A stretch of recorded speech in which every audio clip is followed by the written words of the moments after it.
Hey, you. Yeah, you. Do you know who Wild Red Berry is? You know who Saul Weingroff is? Or Bobby Davis? Or even Al Costello? You wouldn't know, would you young punk? Ah, it's the Outdated Wrestling Hour.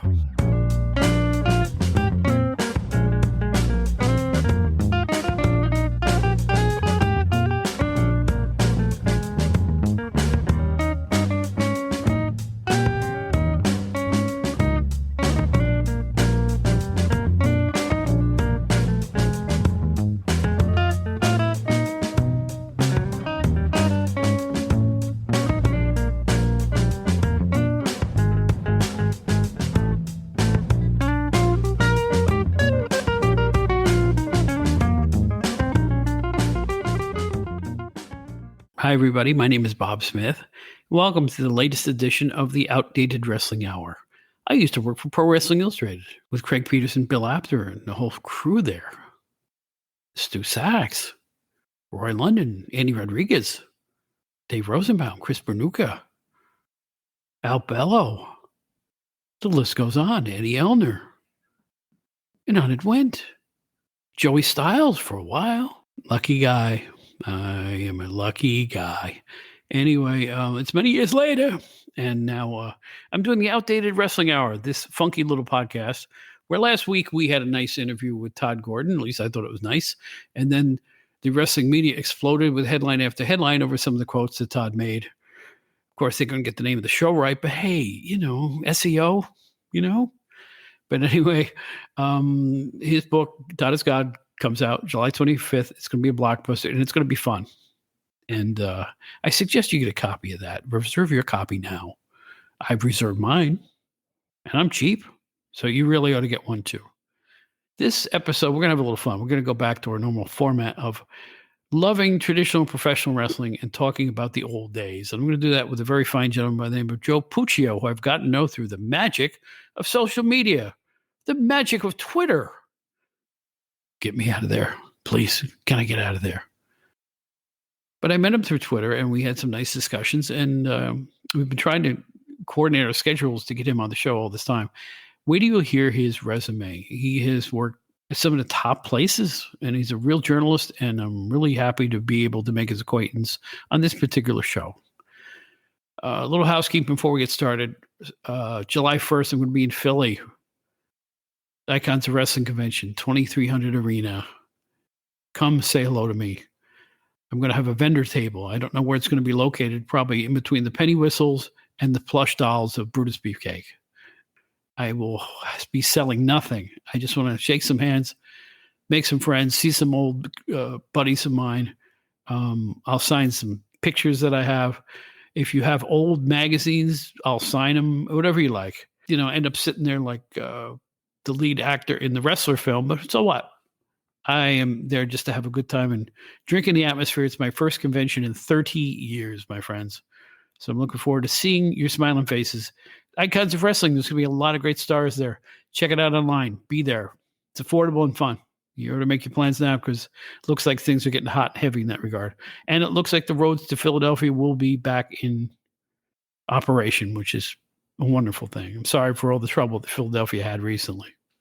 Let's talk about those old school bad guys. Yes, I use the term bad guys. Good guys and bad guys. Wrestling. Pro wrestling. And here's a good guy, Mr. Joe Puccio.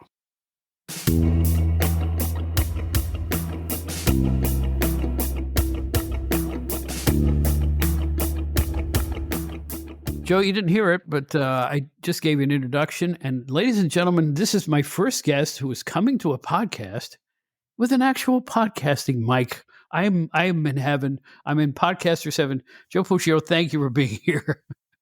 Bob, thanks so much for having me. I've had a couple of postponements on this, but it was mostly because of me. But I'm really glad that I'm here now and that we're able to do this. Looking forward to it. Well, one thing that I do here, in addition to we're going to talk about wrestling managers and things like that in a little bit. But what I want to do is introduce the folks to you. You sent me a kind of a truncated resume, and I was floored. You have done a lot of things in wrestling. Could you explain to our guests who you've worked for and what you've done? Sure, sure. So I, for the last, I'd say 6 or 7 years, I was the main wrestling writer for Royal Flush magazine online, pop culture website. They also do print, but in the last few years, they've really moved more towards online, as many have. They needed a wrestling writer. I had some background in it. I did wrestling writing here and there.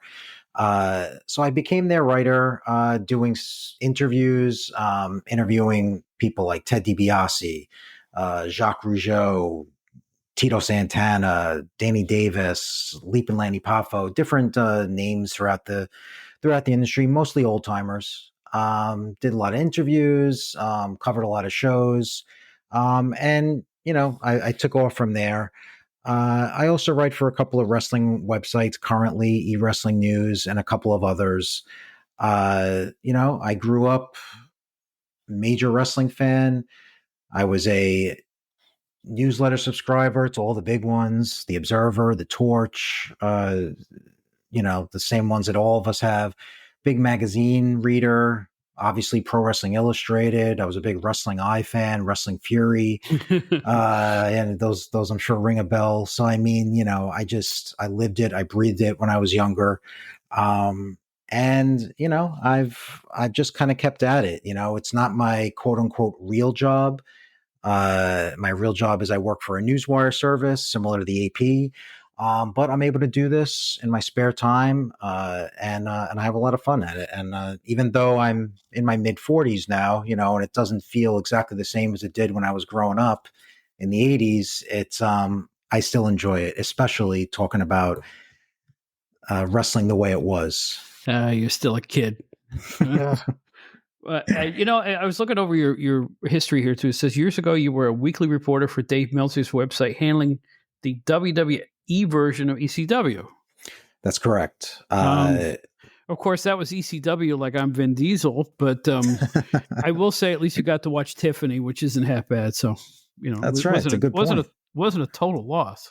That is true. You needed anything to really get through those shows, I have to admit, back in the day. But yeah, that was really cool. And I reached out to Dave. I've contributed to Dave's newsletter over the years.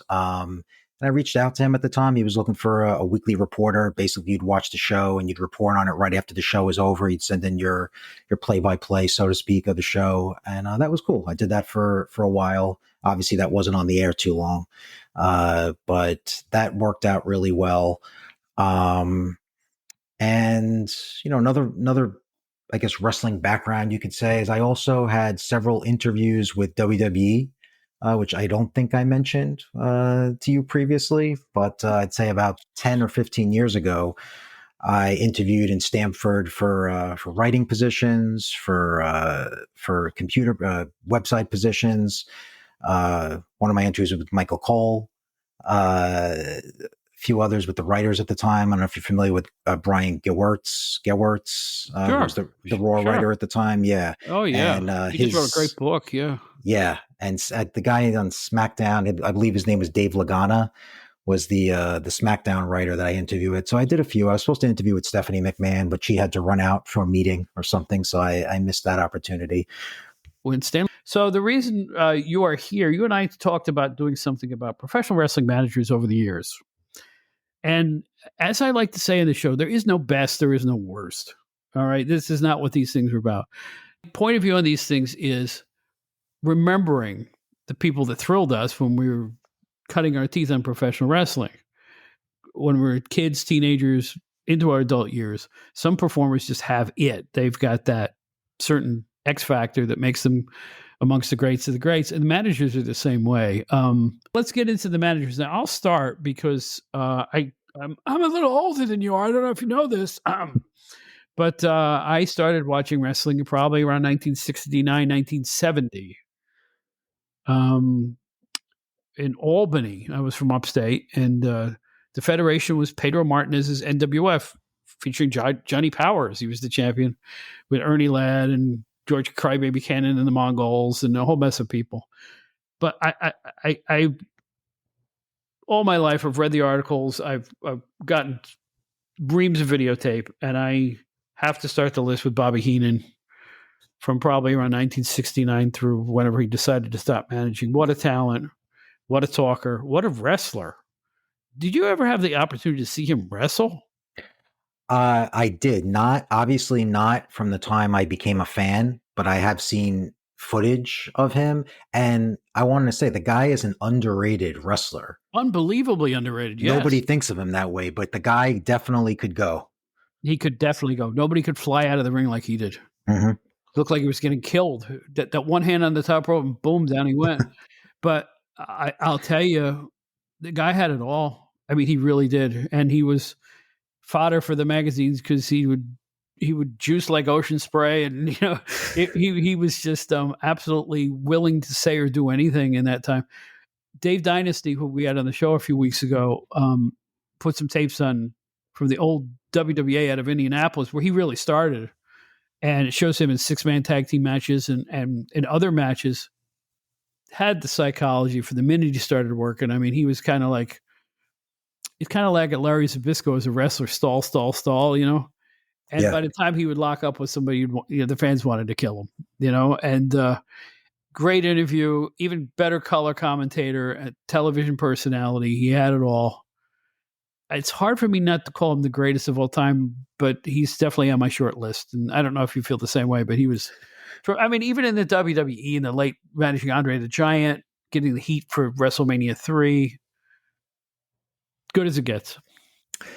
Absolutely. I mean, you mentioned the WWA and some of the footage, and that was Dick the Bruiser's promotion, right? That's right. Indiana, right. Yeah, and I saw some of that footage. That's where he obviously cut his teeth, and I think that's where he got the Weasel nickname in the first place, sure. right? Yeah, because I mean, it obviously it lasted all those years, but I think it was it might have been from Dick the Bruiser. Oh, I think so too. And I'll tell you what, even late period when he wrestled the Ultimate Warrior. Oh yeah, he was forced to put on a weasel suit. I think he had done that long before in the AWA. And the AWA, Bockwinkel and Stevens and everything else, good gravy. I mean, as good as it gets. It's true. You would think wrestling was real after listening to Bockwinkel and Heenan talk. You're right. They would suck you in with their psychology during their interviews, and they just wouldn't let you go. And anybody watching that TV screen didn't think that what they were watching was fake. To me, that's the big thing. Right. They were so realistic in their verbiosity, so to speak. They could just talk and make you think it was a real deal. And because they were the real deal, they were the best. So I don't know how you feel about it, but Heenan was wow. And part of that making it feel like it was real, part of that was the unscripted nature back then. I mean, back then, Heenan didn't have a writer, writing what he was going to say. He went out there and, he felt it, and he thought, that's why maybe he would stop or he'd stutter here and there, but that made it seem real because he really, what he was saying really seemed like it was coming from him, which is obviously very different than the modern era of wrestling where everything is like robotic. Bobby Heenan's ad-libs were far more realistic than anything a WWE writer has ever fed to a wrestler or manager. Yep. Case closed. Yep. Bobby Heenan could vamp better than what they're coming up with now for these guys to say. So I don't know what else to say, but we're probably preaching to our choir here of our listeners. They all know about Bobby Heenan. They thought he was great. Well, yeah, I'll just say that Heenan, I 100%, I wanted to make sure I get this out there that 100% agree. I know it's sort of the easy answer, but in my personal opinion, the GOAT, as far as managers go, I've never seen anybody perform that role better than him. There have been others that are close, but as far as I'm concerned, if you had to pick one, I don't think you get any better than Heenan.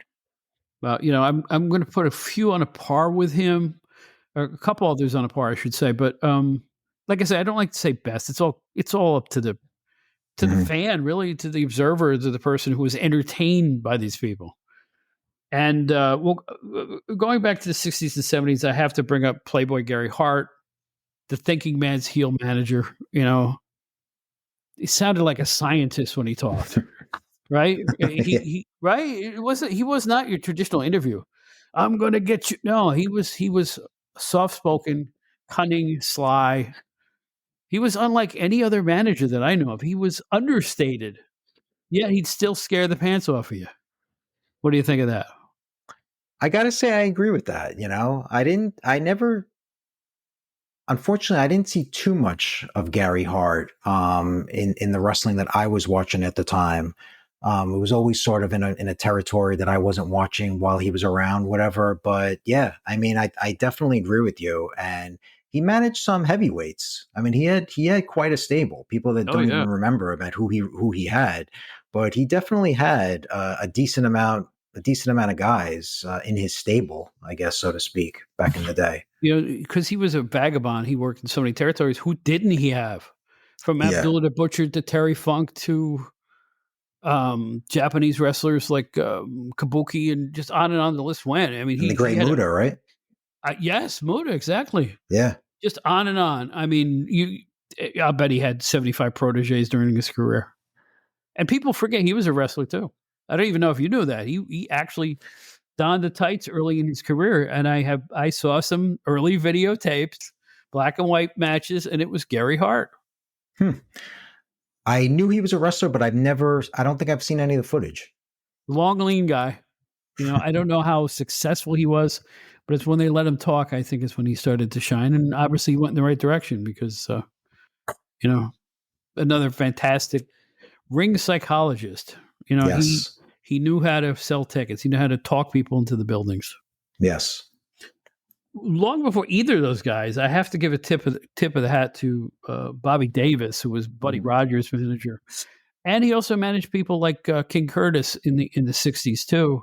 He had a bunch of when Buddy retired, he kept going for a while, but he was kind of the first rich kid, snotty, like a pre Jim Cornette type with Hmm. all the money in the world, and was just verbose and didn't have a lick of skill, and that's why the fans hated him because he was just kind of like a moneyed kid. I think was his personality, and he could really talk. He could really go. Most of the managers of that era were like older guys like Wild Red Barry and older guys who had wrestled but would point their cane at the camera and just kind of grouse. Bobby Hmm. Davis was different. He was a good looking kid. He was young. He was loud. He was obnoxious, and it worked. He was the perfect foil to the "How you doing, Pally?" voice of Buddy Rogers. It worked great. I've only seen a few bits of videotape, but I could tell why they drew money together. And Bobby Davis, I mean, I know he's most commonly associated with Buddy, but he managed the Graham brothers as well, did he not? I believe Or so. yeah, Hmm. I think it was the Graham brothers as well. So he had a few people. So I think Johnny Valentine, uh, if I remember correctly, too. But yeah, absolutely, Yeah, another he, good he name. kept going when Buddy stepped away. Yeah, And I think he was kind of a prototype to the Jim Cornettes and people like that who came later. yeah, I think if you asked them, they would say the same thing, yeah. these other managers. Okay, here we go. There is one quote that I have made about any wrestling personality. Very few of them get picked up by other media. I once wrote that I thought Lou Albano was a walking fart, and it got picked up all over the place because he was the most slovenly louse of a loudmouth, obnoxious mental case ever presented to East Coast fans. This wild-haired, uh, rubber bands hanging off his chin, sloppy beard, open-shirted, dirty-looking louse. Hmm. Boy, could he sell tickets. He was one of a kind. I mean, you know, not much of a little underwhelming as a wrestler. And I think the story with him, if I remember correctly, was didn't Bruno go to Vince Sr. and get him a gig as a manager? I seem to remember reading this in a book. I think that Bruno was friendly with him, and he just said, "I think Lou Albano would do really well as a manager. He knows how to talk. He has the gift of gab," and they gave him a shot. Correct me if I'm wrong, but I think that's how that went down. Started as a wrestler with the Sicilians and all that, but that guy, I mean, he just, like you said, he looked disgusting.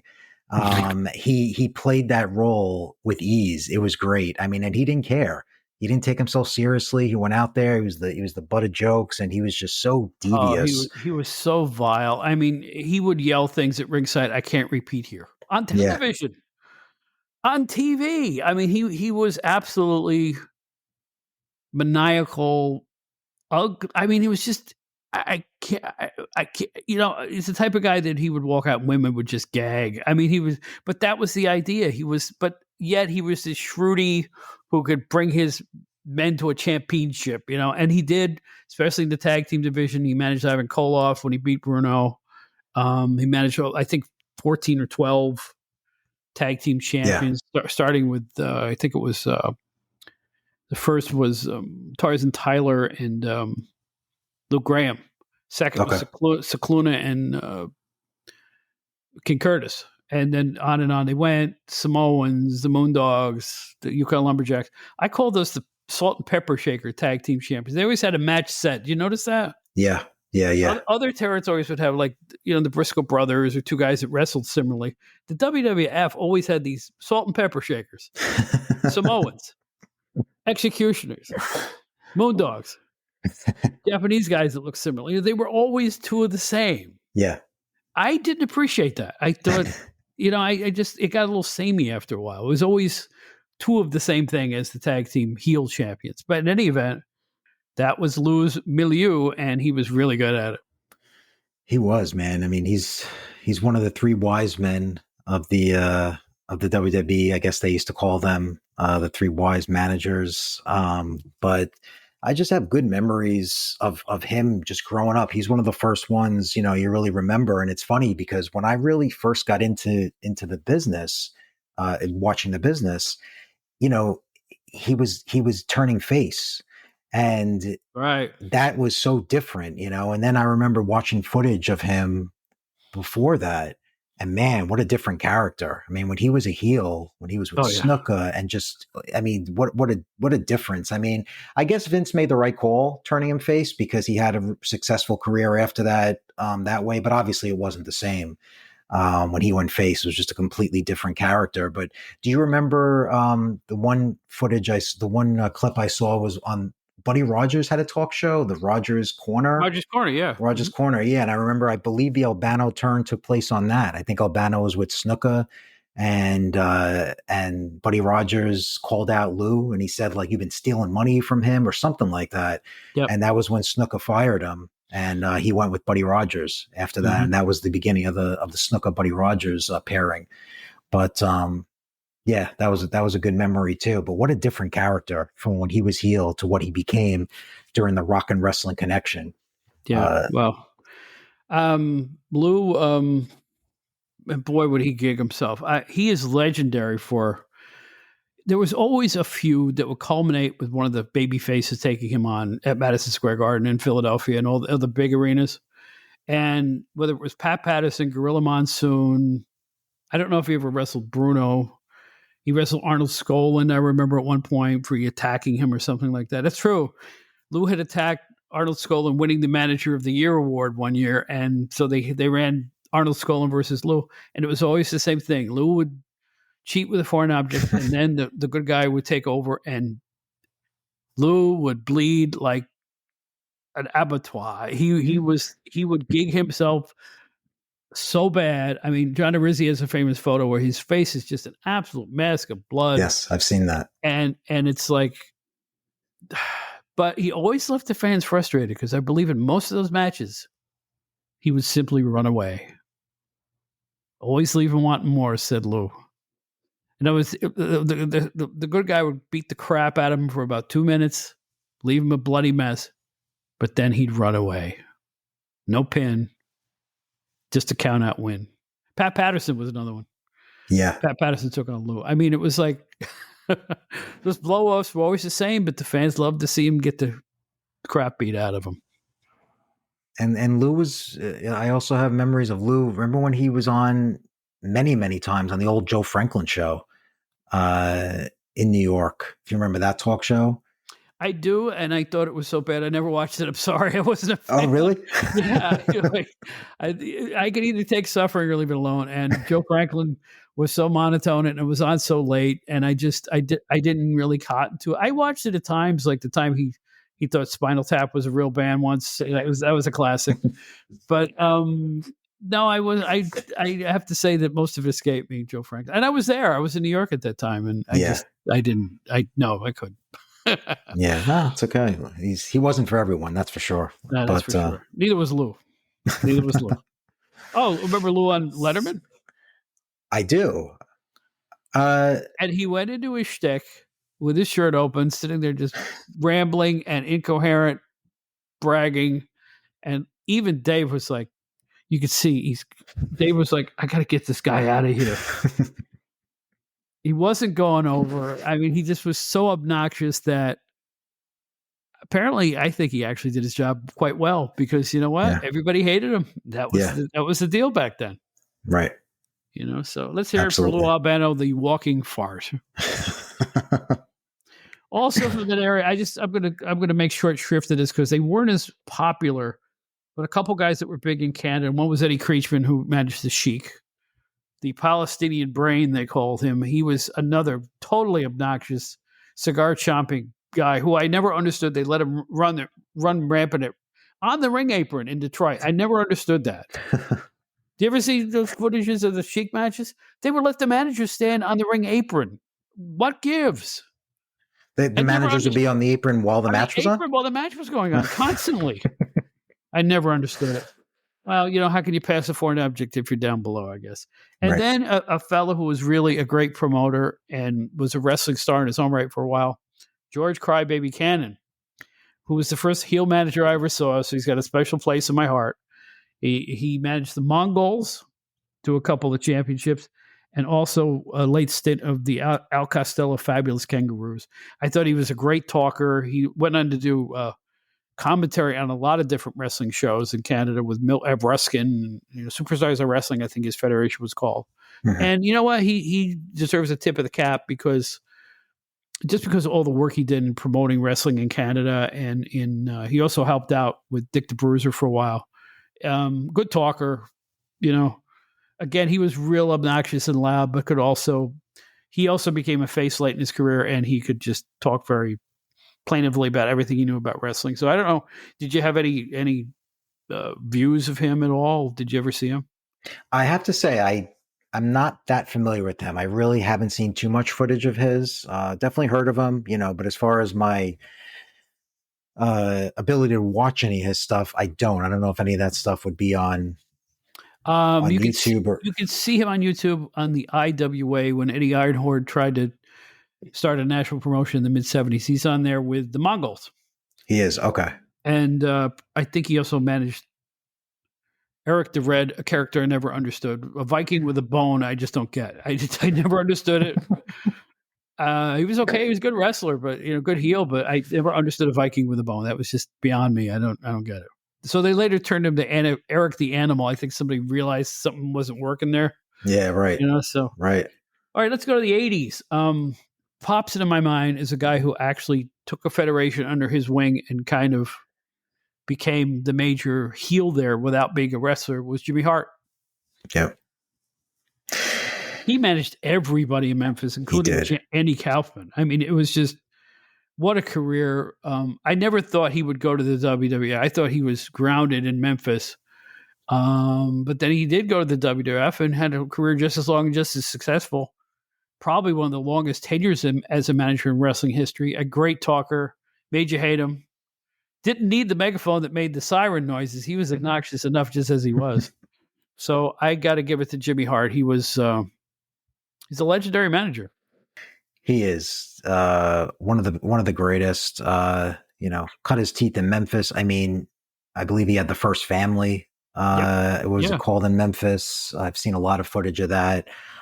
He did. He managed so many wrestlers. I just wrote down a few: Dennis Condrey and Bobby Eaton, the Iron Sheik he had in Memphis. He did. Yeah. Randy Savage for a while, and everybody in between. I mean, he managed so many people that passed through there. He did. And I mean, even Andy Kaufman, it's like, I think that gets forgotten about, that he managed him, because, everybody just knows the Lawler Kaufman angle and stuff. But I mean, Jimmy Hart was involved with that. And getting signed, obviously my first remembrance of him was with WWF. And I guess along with Heenan, you got to say they were the two main heel managers of the WWF in that glory period. Yeah, yes, it was really them too. All the heels, they were either going to go with Heenan or Hart. I mean, you had a few others, but I mean, the main event heels, it was almost like it was split between the two. Yep, absolutely right. And Jimmy just played his role to a T, and the guy never ages. If you see him now, no, he still looks like Jimmy Hart. It's amazing, isn't it? Still looks the same. Yeah. And a great guy too. I first met him years ago when my wife and I went to Memphis to Graceland. We got at the airport and walking around and waiting for my bags, and I see him standing there. And I was like, oh man, like this trip is really starting off on a high note. And my wife is like, well, who's that? And I was like, that's Jimmy Hart, And I went over, I introduced myself. He came over, he took pictures with us, and he was fantastic. So yeah, I mean, great guy as well. He seems you're like that all the time. I actually had an opportunity to get to know him a little bit. He wouldn't remember me, I guarantee you. But Colin Bowman was the editor of WCW magazine that I later worked for. And I think I was in Baltimore attending a couple of days worth of shows, and we had lunch with Jimmy Hart. And they, at that point he was in there with Hogan and stuff like that. And we had a really great conversation. We were talking about stuff going forward instead of back, but he was thoroughly immersed in the wrestling business and did a lot more behind the scenes than I think people know about, not just in front of the camera, but I think he was also vital behind the scenes as a mind, as a really keen wrestling mind. So the fact that such a great guy has had such a success being a heel, I kind of like that, Yeah. And who can forget about his career as a musician before wrestling with the Gentrys? Oh yeah, Keep on Dancing. Yeah, Keep on Dancing, which is so cool. But, what made him so great? That obnoxious, high pitched laugh. Oh yeah. Oh, so good. He'd be at ringside. His opponents would, his men would be fouling the opponents. He'd be laughing. Ha ha ha. It was so, everybody hated him, and for good reason. That's how it works. That's good stuff. Seriously. Yeah. Now, another fellow who wasn't around as long is known for managing one team, but he was a riveting interview, unlike any other manager. Almost like this intellectual guy, Paul Ellering, managing the brutes that were the Road Warriors. There's another guy that could talk people in the building, and he did. You're right. He, it's funny because he's so well remembered, but like you said, he really only managed a couple of guys. Mm-hmm. But it didn't matter because he was so closely associated with them. They went hand in hand. And he was excellent in that role. He really was a great talker. Really I always felt he was an underrated figure with them. Definitely. He would talk about stuff he invented in his mind. Yeah. That sounded like, ooh, something's going on here. Is there some faction against them or something? But he was just making this stuff up as he was talking. And it sounded legit. Mm-hmm. He had a way of conveying, everybody's out to get my Road Warriors, but we're too tough for them. And, time is a very precious commodity. We'll show everyone. He would just say these things out of nowhere. And you'd go, well, he's mad. He's angry. These guys are, of course, he also had the most ferocious tag team of their era, which didn't hurt matters any. And I think he did a lot for the Road Warriors as well, legit, right behind the scenes. I don't think it was just on screen. Yeah, I think they were kind of like Bobby Davis. I found out through John and Rizzy that, I didn't know this, that Bobby Davison was really the manager of Buddy Rogers. It wasn't an act. Oh, really? Yeah, he managed his affairs for a while, I guess. Or vice, they kind of worked together as a team, as a tandem. And I believe that if you were to talk to Animal and Hawk, they would say the same thing about Ellering. I mean, he was the guy that was in the business before they were and kind of guided them down a path. And it worked like gangbusters. Boy, were they box office, all three of them. No matter what, AWA, NWA, Japan, doesn't matter. They were ferocious box office. They were a little bit past their prime when I joined PWI in 88. Mhm. But go back to 83 to all those 80s years. They were on cover after cover after cover after cover. Only second, probably only to Hulk Hogan, I would think, in terms of covers. You're right. They're one of the, I would say, other than Hogan, the Road Warriors in the later years, maybe Sting when he got hot. But I mean, the Road Warriors had to be up there with some of the most covers on all those newsstand mags. I mean, they were on all the time. They were so hot, and eventually they made the jump to the WWF, and didn't really go as planned, I guess. But at least they did it, and at least they got their shot there, even though it was, I guess you could say, it was screwed up a bit. The WWF kept trying to give them a softer edge. Oh, with Rocco, well, right? not just with Rocco, the puppet, or which I'm sure Paul Ellering was thrilled about. But no, I think it just, they with Sonny as their manager, all this. I mean, it was like they couldn't let them be what they were. They never do. That's what the WWF does worse than any other federation. They will take a successful wrestler, take a Terry Taylor, take a Road Warriors, take Billy Jack Haynes, take any of them, Junkyard Dog, and just make them softer. Family friendly. Hacksaw Jim Duggan, right? Rowdy Bruiser in the UWF, but by the time we got to Hi-Yo, it was all just fun for the kids. The Bushwhackers. It's unbelievable. The bloodthirsty sheep herders became ice cream bar salesmen. I don't know what to say sometimes. It worked. I mean, it worked for some of these guys. I mean, it worked for the Bushwhackers. I mean, they were really kid friendly. They had the merch and things like that. So I guess in some ways it worked. Other ways it didn't. They weren't gonna hit the jackpot with all of them. But definitely with the Road Warriors, I would say it definitely they didn't treat it as the dream matches that they could have had with things like with the Road Warriors, Demolition, and the Powers of Pain, and just all these teams. They could have really did more with it, and they just didn't. And right from the beginning, they were in the WWE, the Legion of Doom, not the Road Warriors. That's right. Change the name, yeah. Change the name, which was their nickname, but became their main name because, well, that's what WWF does. They just do it all the time. And the rumor at the time was that, you can't have Road Warriors because you have Ultimate Warrior. And it's like all this stuff. It's like, God forbid you had two acts with a warrior in their name, But I don't understand why they continually revert the female wrestlers. By the way, I give them all the credit for building up the women's division. It's the best thing they've done in 30 years. However, why do they all have one name? Why can't they have two names like everybody else? Why is everybody just one first name? I mean, over and over and over again. I've never understood that. Well, they don't think the fans could, if it was Charlotte Flair, they remember that. Why can't they remember everybody else's last name too? I don't understand. And it's not just the women. I mean, they've been known to do that in later years with all their talent. I mean, even like in the past few years, Cesaro, Austin Theory, who they changed to Theory for a while and then went back to Austin, and it's just it's a head scratcher. I honestly think they don't feel the fans can remember two names. It's just that simple. I think that's the way they look at it. Well, enough of them. Close to Ellering in terms of mature credibility was J.J. Dillon with the Four Horsemen.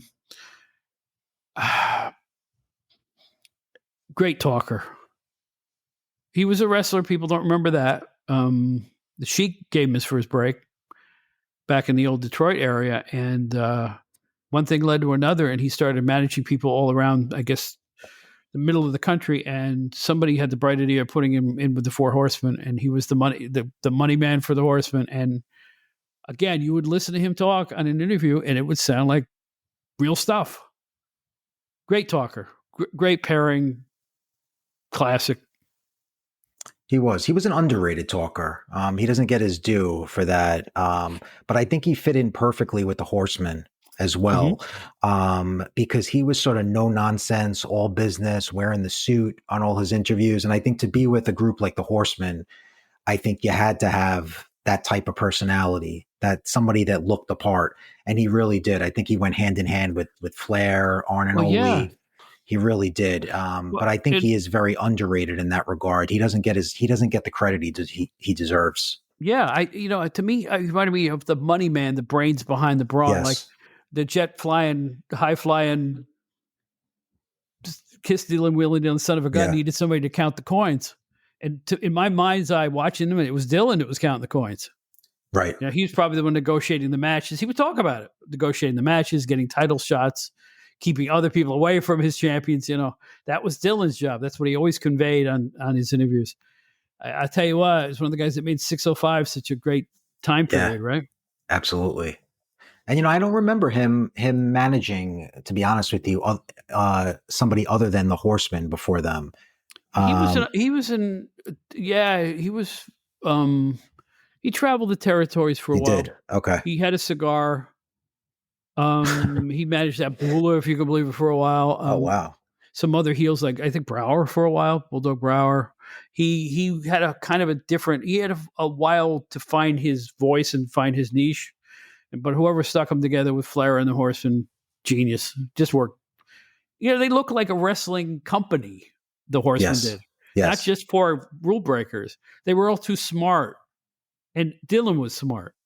Yes. So they were the intellectual rule breakers of their time. I don't know how else to put it. Right. No, that's correct. Yeah. They would win by nefarious means. They wouldn't necessarily beat you to a pulp. There's a difference. Like Jerry Lawler wouldn't beat you to a pulp as a heel, but he would grab the ropes while he's pinning you. There's different ways to make the fans mad, and that was one of them. Just be sneaky, and the Horsemen were sneaky. And who came up with a lot of those, sneaky ways? James Dillon. That's who. JJ. Yeah. Absolutely. Tip of the cap, of course, to Paulie Dangerously, who late in that decade, late in the 80s, became one of the best. Still doing it today. Do you think? I think he's setting some kind of a record in terms of being a mouthpiece. I think he started early 80s and is still doing it. Can you imagine? That's a long time. It is. I think one of the impressive things about Paul Heyman is that he's really evolved over the years as far as his role. I mean, we remember him in the 80s and with the Dangerous Alliance and with these groups and, carrying around the phone and whatever. But I think now he doesn't even call himself a manager. What is he? He's a consultant or the advisor or something. The advisor, whatever it is, the wise man, Right, but, he's the wise man. Yeah. But I just think it's impressive because I think he's really changed his role. He's evolved with the times. He's obviously in a completely different position in a managerial role as he was back then. The position he's in now with Roman Reigns is more of like a, he's sort of takes care of all his business and he's kind of scared of him and he's just walks on eggshells with him. But it's really impressive. Yeah. About what that guy has done with his career, all the different people he's managed.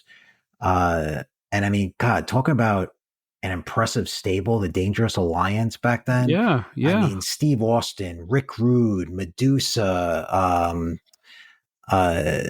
it just was Arn and Bobby Eaton. And Bobby Eaton. I'm forgetting them. Yeah, Larry Zbyszko for a while. What a stable. I mean, for a while he really was. I think him and the Dangerous Alliance were the best part of WCW for a couple of years there. They saved WCW's ass. Is what they did. They were having a cold period. That's when Flair walked away, and they needed somebody to bring people back in the arena. I think right about that point, the Dangerous Alliance got bigger and stronger. And they used Sting and the other faces. I remember the great cage match they had. Tell you what, I think the Dangerous Alliance at that point saved WCW. I do. They needed somebody to sell tickets, and they did. Absolutely, yeah. Everything about him was just so. It was just so innovative, and I remember reading out an interview that he did that the reason why he started using the phone was because he saw Gordon Gekko in Wall Street, and he decided to bring that into his gimmick, which obviously worked out really well. And I think he's just he's got to be in the conversation for one of the all time greats. Yeah. Not only what his did, but just his longevity, like you mentioned. It's unbelievable. He always did play the rich kid from Scarsdale. Yeah. I mean, he had a cell phone when it was an innovation. Right. Not everybody had a cell phone when he had he had one the size of a shoe, because they were all the size of a shoe at that point, So he was cutting edge in that, but he had enough of a mental, that's the wrong word. He had enough of a history of wrestling in his mind that he took the philosophies of the old wrestling psychology of the Heenans, of people like that, and moved it into a more modern time. And I think he doesn't get enough credit for that, because I spoke with him a lot when I was at PWI, and he really was a student of old school wrestling. He really was. And he would pick up bits and pieces, influences he'd wear on his sleeve, and move them into the 80s and 90s. Doesn't get enough credit for that. He's a great mind, just a great mind. So for that, he deserves a lot of plaudits, I think. And I think he tried a lot of he sort of fine-tuned a lot of his act too in the early days when he did a John Arezzi show. He was a constant caller there. And I think he would even admit that now, that's how he kind of fine-tuned a lot of the character that we saw on TV after that. And speaking of Heyman, I mean, I think I mentioned to you as well, but if you haven't heard that podcast that Paul Heyman did just about a couple of weeks ago with Rick Rubin, Rick Rubin has a podcast that he does, a weekly podcast, Telemetron or something like that. It's a weird name, but Heyman did like a 3-hour interview with him, and this just dropped a few weeks ago, and it is absolutely phenomenal. Heyman just talks about everything from growing up, from his background, from his family, his home life. He talks about his parents and his family in the concentration camps, and he really just opens up about everything, including his mind, about how he sees certain angles and how he approaches certain things in the business. And it's a little lengthy, but it's one of those things, if you have the time just to listen to, I highly recommend it. It's phenomenal. That sounds worth it to me. I really, and people forget about Heyman too. He worked everywhere. Continental. He booked IWCCW for a while. He worked AWA. I mean, he was never out of work. He was always somewhere causing havoc. So tip of the cap to Paul. Okay. I'm going to bring up a name that you may not have thought of in this regard, because he wasn't really a manager. But he was one of the most disturbing personalities in Florida, late 1980s, Kevin Sullivan. Ooh. Who later went on to WCW as a dungeon master and also the Varsity Club. He managed in various sites. But I'm giving this for that coterie of wackos he put together in Florida with the unbelievably twisted Mark Lewin and The Lock and Luna Vachon and on, that whole, and Bob Roop with half his head painted and the other half bald. I mean, a really disturbing bunch I have never seen like that. I mean, they were really, and here you had like Coach John Heath and Buddy Colt trying to call their matches like you're watching a sport, while they're just like ramming guys' heads into turnbuckles and throwing them out of the ring and stopping them. It was the weirdest thing I think to this day I've ever seen. It was really odd. And it had a lot of guts putting that on TV. To this day, Kevin insists there was nothing satanic about what they did. He never used the word devil or Satan.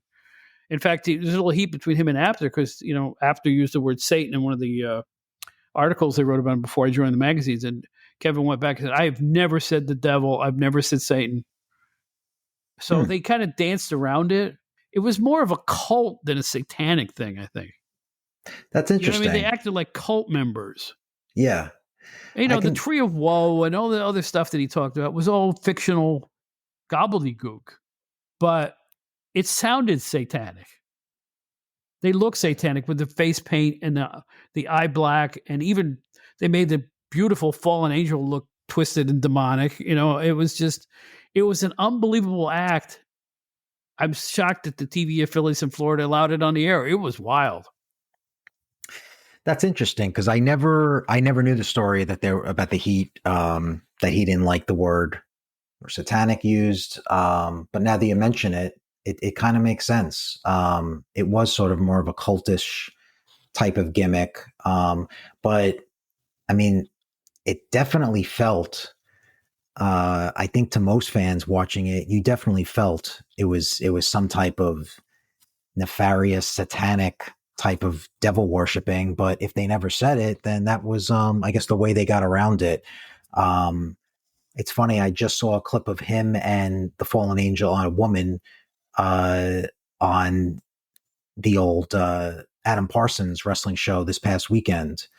They showed an old clip of him and she's in the back sort of foaming at the mouth and she's growling and he's like, his eyes are in the back of the head and things like that. So it was really entertaining. And you believed it too. You know, it was kind of so wacky. It was so out there, but he was pretty frightening. I mean, he was pretty scary. Well, they ran some angles in Florida that really pushed the envelope like crazy, like stabbing Blackjack Mulligan in the chest with a spike, and it kind of hinted that he had a heart attack, and Dusty got spiked too, and the thing with Billy Graham in the desert, introducing Mark Lewin by having him walk out of the ocean into the frame. I mean, this was stuff that is unlike anything else in wrestling. Most of it was set in the studio. I have to give Sullivan credit. I think the first off-site use of interviews and angles was done by him. I can't think of anybody who did it before that. I could be totally wrong. Wow. But he really did a lot of innovative ways to try to get over. And boy, did they get over, because I'll tell you what, Championship Wrestling from Florida sold a lot of tickets at that point. And that's the hallmark of a good manager. That's right. I mean, they are there for the purpose of promoting their charges, promoting the matches, making people want to buy tickets. And he obviously did that in Championship Wrestling, yeah. But it was wild, violent stuff, too. I mean, talk about pushing the envelope. Like I said, I'm surprised a lot of it got on TV. Yeah. Oh, at one point, he broke a bottle and stabbed somebody with it on television. I mean, that's kind of extreme. Of course, nothing compared to what they do now, but I don't know why it's funny. I say that now, and now they have matches where that would be considered a polite greeting. These hardcore matches that they have now and the light tube stuff and what's left of independent wrestling, it's just makes me soul sick, but that's a whole nother topic. Yes. But now at the end of the 90s, as we discussed that, I will leave it with this. James Cornette. To me, if Heenan is 1, Cornette is 1A. If Cornette is 1, Heenan is 1A. To me, nobody, with not a wide array of charges, mind you, more so in his Memphis days. But by the time he hit NWA, WCW, he only needed the Midnight Express. Yes. And boy, did they draw. And why did they draw? Everybody hated the rich kid from Kentucky. What a talker. To this day, an absolute wrestling savant, a genius. And I hate to say this, but if you got to know him, you'll know he's a nice guy, according to everybody I know and the times that I've met him. Sorry, Mr. Neckbeard and Miss Nosering. He's a nice guy. I'm sorry. He is. And I am in awe of very few people in the wrestling business. I'm in awe of Jim Cornette. Case closed. Yeah, I think that's always been the big debate, right? On between Jim Cornette and Bobby Heenan. I think you had your WWF aficionados and WWF fans that went for Heenan. You had your NWA, WCW people that went for Jim Cornette. But I always felt they were very neck and neck in the managing. Cornette, you could make a case that he was a better talker than even Heenan in some regard. It was different, but Cornette was unbelievable. And just, he got into the business when he was like 13 or 14. And he did photography. Yep. He did ring announcing, timekeeping. He did so many different things. before he got to his niche, or to what he did, which is so impressive. He had a real love for the business, and Still does. he still does. Yeah, I mean, now he's looked at in a different way. He's sort of a character, and with his podcast, which his podcast is great. He's still very, very entertaining. I wish he was still in the business on screen. Oh, me too. How in the world are people like Kevin Sullivan and Jim Cornette not booking somewhere? I don't care that they have gray hair. It makes no sense to me, and it never will. Dutch Mantel too. Those are guys who live the business every day of their lives. They know more about wrestling, and they're under their fingernails than all these TV writers ever could. Yeah. I just don't understand why they're not still front and center in the behind the scenes workings of the wrestling business. It makes no sense to me. And every time that I think about that and think about where the direction things are going, and I start to get queasy, because you know what? We need people with that point of reference in today's, even in the majors. The wrestling psychology that worked for 50 years is waning now. Nobody cares about the suspension of disbelief. Jim Cornette does. Jim Cornette has quit jobs because he thought they sucked. He's walked away from money because he thought the product sucked, first and foremost. Who does that? Well, I think that's a great point, and that almost answers your question. You're saying, how is someone like him not currently in the business? Where is somebody like Jim Cornette going to even work at this point? I mean, he's obviously not going to WWE. Is he going to go to AEW? No, because he's obviously burned that bridge, and he doesn't like what they're doing. Even a promotion like the NWA, which Billy Corgan, which you think like, okay, going back to basics. NWA is not that good. I mean, the new NWA has really fallen. It's not good. I can't believe what happened to that. But that's a subject for another thing. Yeah, it's another thing. But I mean, he is just, where is he going to work? Because, he has these high standards that I don't even know of any promotion that he would be able to even last a week. I admire that so much. He went and did LWPA announcing color commentary for a women's fledgling woman rather than do crap in WCW. He's one of the greatest people in wrestling history. I'm sorry. He just is. You know why? Because he cares about it with every fiber in his body, even now. He watches it. He says he doesn't like it, but he still watches it. He's still rooting for it in his heart. He is. You can't devote your life. His whole house is a shrine to professional wrestling. No, he's my most admired person in wrestling in my lifetime. We barely know each other. I think we met twice, but I don't care about that stuff. I never did care about meeting the guys. I tell the story a lot, but when I was with PWI, I was more interested in learning the business than kibitzing with the wrestlers, if that makes any sense. Yeah. A lot of the guys were, I had pizza with, Tony Altamore or something. I didn't care about that kind of thing. I was really wanted to learn what made wrestling. I always kind of dreamed about being a booker, to be honest with you. But in any event, that's neither here nor there. Jim Cornette lived the business, cares about the business, has more integrity in his little finger than most of today's promoters have in their whole bodies. And I miss him being part of the scene. Thank goodness for the podcast, because I'm entertained for 5 hours every week. Yeah. Absolutely. And that's all I have to think. Brian Last is a genius for knowing how to get the best out of him. I don't know what else to say other than, without Jim Cornette, I wouldn't be watching a lot of wrestling. I'd rather listen to his show than watch current wrestling. I hate to say it. It's true. There's no question about that in my mind. Why? Because it has nothing to do with being older. It has nothing to do with changing times. It has to do with putting out a quality product. I'll give you the floor here. I hear what you're saying. Definitely. He's a guy that he knows what he likes. His passion is unlike no other. I think you also hit the nail on the head when you said, he's really critical of the current product, but he's still watching it. And he's really just trying to critique it, and have it a little bit closer to the way it was when he was around. I'm not going to say that I agree with everything he says. I'm not going to lie and say, well, I can't stand today's wrestling. I mean, I like, I like AEW. You know, I watch it. I think they have some good stuff. Is everything that they do good? No. There's a lot of stuff that's on there that I don't like. I think he goes overboard, but I think it's part of his character. You know, he's got to be entertaining too, and obviously it's an entertaining podcast, and he makes some valid points. But you know, you can't deny that he believes what he says. I mean, he is passionate. He is is more passionate than probably anyone that's in the business. And let's not forget why we're here. We're here because of that golden era.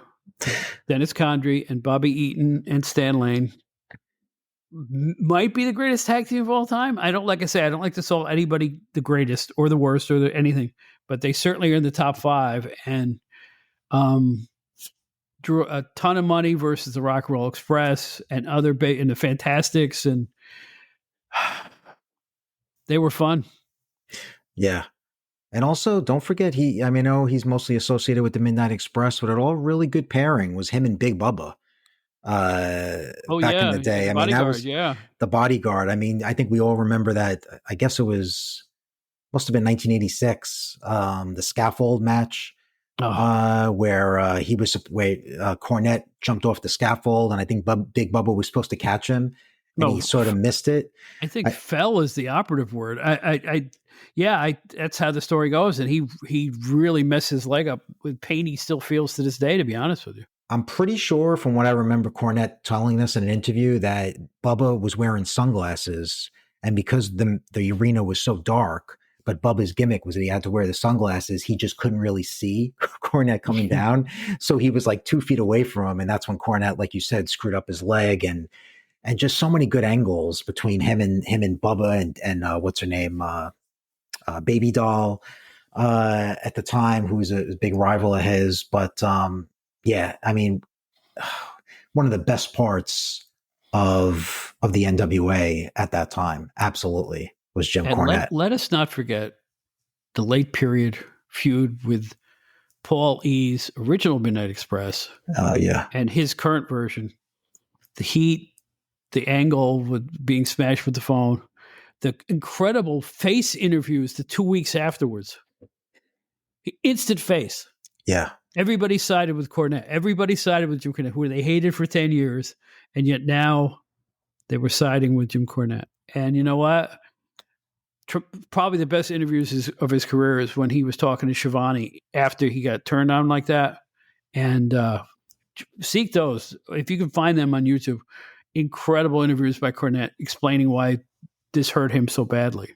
Well, just great. Just great. Yeah. Yeah.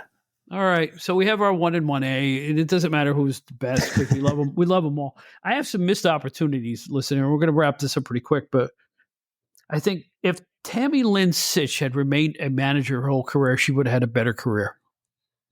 The Jim Cornette, Smoky Mountain Tammy Sitch was a great character and a great manager.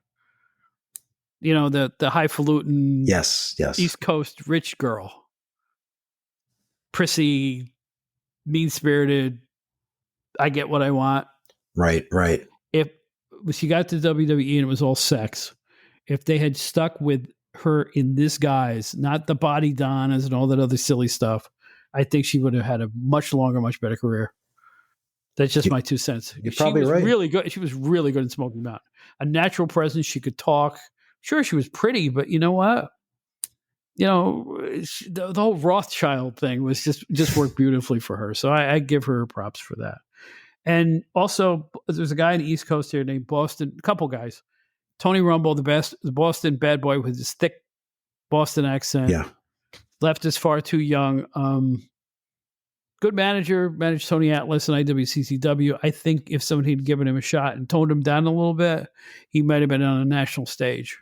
Maybe they considered him too regional or something, but he had a good mind too. I remember talking to him many times backstage about, you know, what they were trying to do with Tony and all that stuff. He knew it. He got the business, and a nice man. And I'm sorry he's no longer with us, Tony Rumble.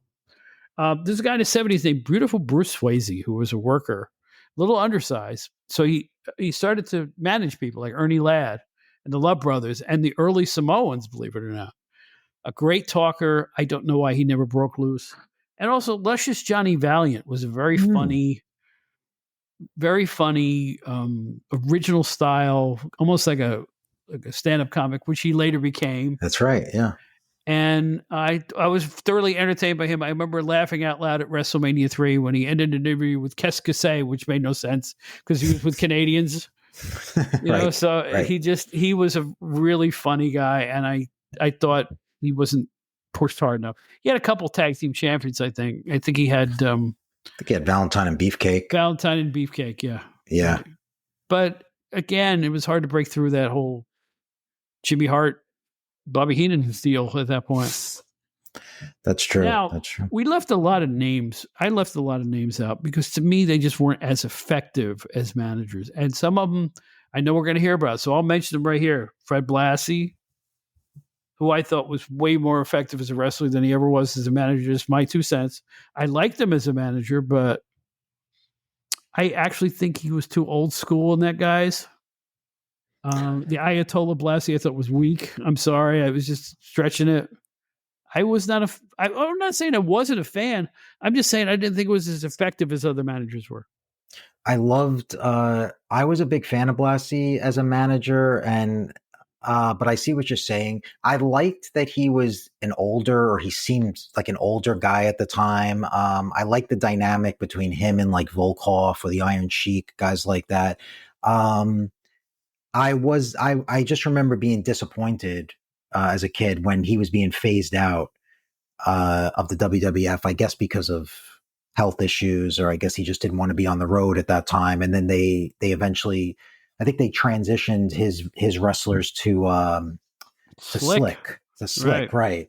Mm-hmm. Which, Slick did his job and Slick was fine. He was entertaining as well. But yeah, I definitely miss Blassie, but I guess you really can't compare his wrestling to to being a manager. I mean, wrestling, he was just a freaking maniac. I am just old enough to have seen him.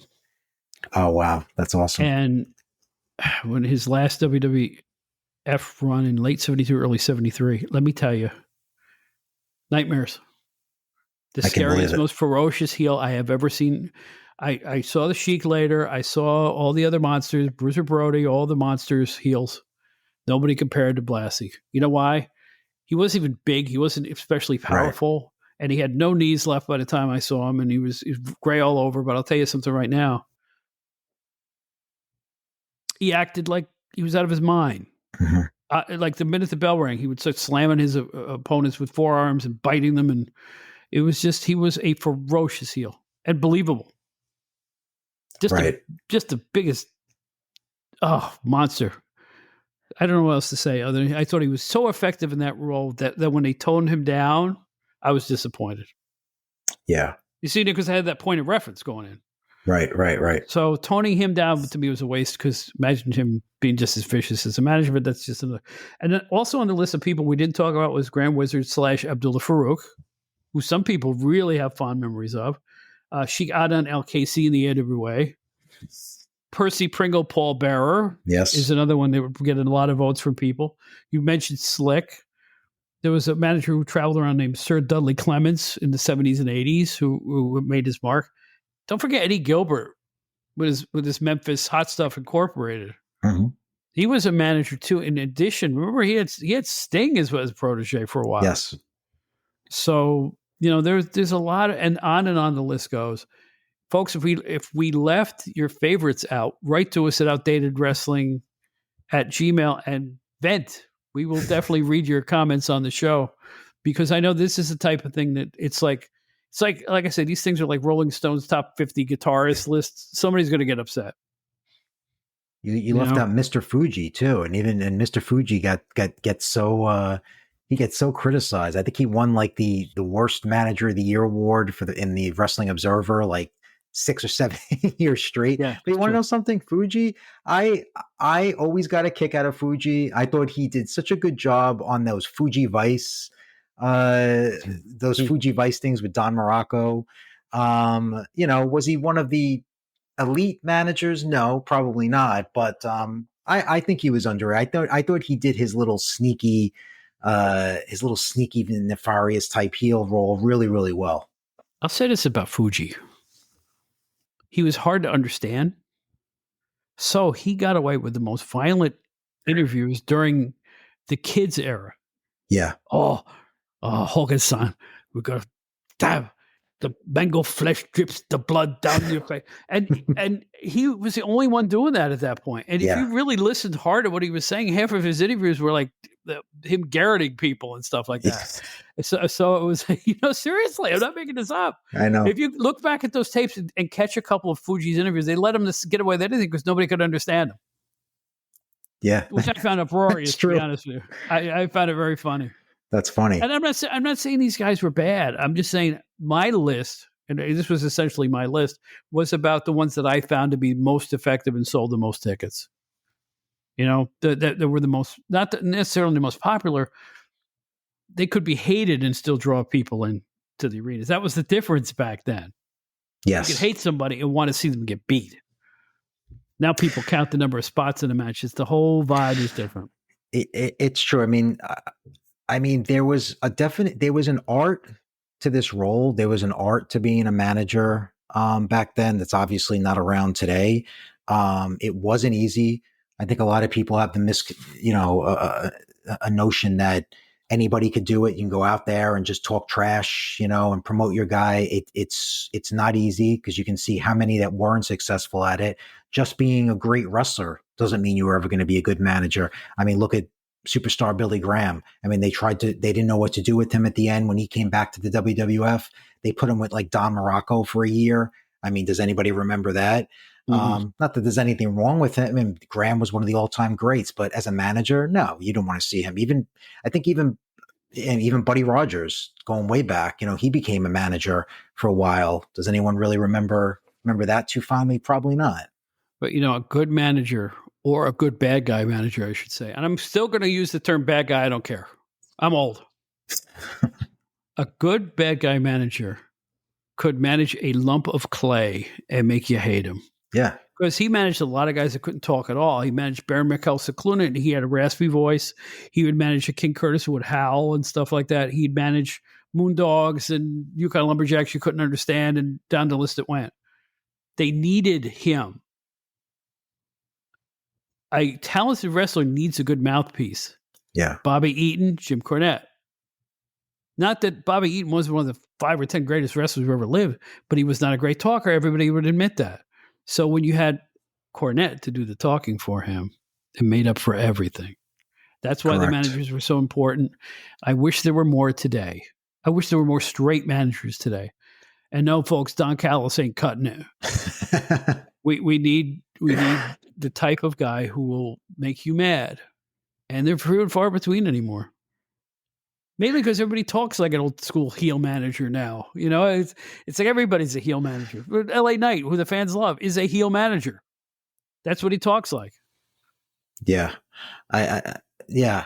And I always wondered why the managers really went away in the first place. Like why they started getting phased out. And there was talk for a while that, the talk going around was that Vince didn't feel they were necessary. Like, why pay an extra body? Why bring them on the road? Although there was also always that talk that's why he didn't want tag teams. It's like, why pay more guys than you have to? But as far as managers go, I mean, I don't know if that's true. I just know that at some point they decided to phase them out, and then it sort of caught on in the rest of the industry to whereas now you don't really have guys or girls becoming managers and that being their role. You have just maybe wrestlers that they decide, we don't know what to do with this guy. Let's put him with this guy and make him a manager. There was a point in WWE when they became more mainstream, even into and past the Attitude Era, where things they used to do routinely in the ring, they would no longer do. Like, you'd see people hitting people with chairs, but you wouldn't pass a screwdriver from the manager to the. They didn't allow that anymore. You notice they stopped strangling. Right. Strangling is a big no-no on television. Have you ever seen anybody get strangled in WWE now? No. Choking used to be a regular part of a bad guy's repertoire. You don't see that anymore, do you? Because that was part of the softening with sponsors. And I remember Bryan Danielson got in trouble. Remember what was the Nexus? Remember when they took over WWF for an episode of Raw? Oh And yeah, and he was choked out the strangling ring ring announcer. announcer. He got in trouble for that. I think he So got fired for that, right? it's either fired or put on suspension, one or the other. Yeah. But I know that there were certain things that became passe. Midget wrestling, wrestling evolved in that regard. And I think it had to do with, they wanted to do away with certain stereotypes. They wanted to do away with certain overtly violent acts that kids could copy. Yeah.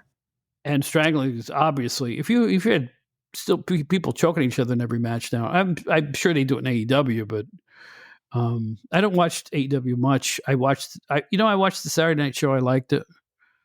I watched the show 2 nights ago, and I practically threw my shoe at the TV. So that's AEW to me. I just, I don't know what to say. I'm not cottoning to it, as they say.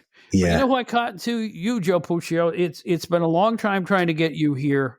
I'm really proud and glad that you decided to spend a little time with us here, and I hope you come back and join us again. Tell people where they could find you and what you're up to at this very moment. Oh, thanks, Bob. So you can find me on both Twitter and Instagram at JT Puccio, JTPUCCIO. Both platforms. I don't post as much as I did at one time, especially not on Twitter anymore. But that's another story, I guess, for another time. And as of right now, I'm still doing the Royal Flush stuff. I'm still with eWrestlingNews. I do contribute from time to time on different sites here and there. But I'm just always looking for the next opportunity. That's about it. So it's eWrestlingNews, and give them the handle for the website for Royal Flush. How do they find that? That's royalflushmagazine.com. There you go. I want to make sure that they know where to go to find you. Thank you. I appreciate that. No problem at all. This is one of the more prolific wrestling writers going right now, considering his resume. I'm really impressed with him and his resume. His name's Joe Puccio, and this has been a long time coming. Thank you for being here and spending some time with us. Thank you so much, Bud. It's been a pleasure, longtime fan, and I really appreciate the opportunity. No problem. We'll have you back.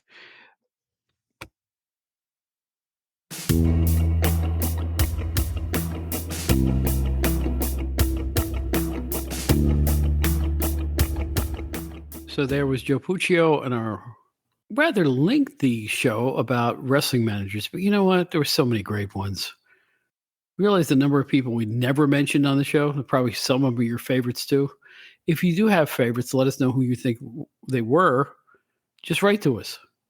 Just write to us at outdatedwrestling@buzzsprout.com. Our website, outdatedwrestlinghour.buzzsprout.com. You can listen to every single podcast there right on that website. You don't even need to open an app. We're right there waiting for you to enjoy. Twitter, Bob Smith NYC. Come see me. Facebook, plain old Bob Smith. Well, just Bob Smith, You can see me singing with BB King on the main page, baby.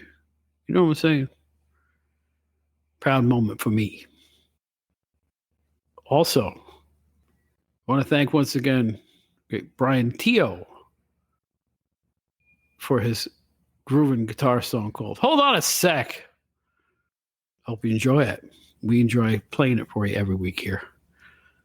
And I'm going to sign off. My name is Bob Smith, the old wrestling writer, inviting you to next week's edition of the Outdated Wrestling Hour. We hope you had a good time. Come back and join us again, won't you? Please? And we'll see you in Philadelphia on July 1st for that fantastic convention. Until then, take care of yourselves and be good to each other, will you?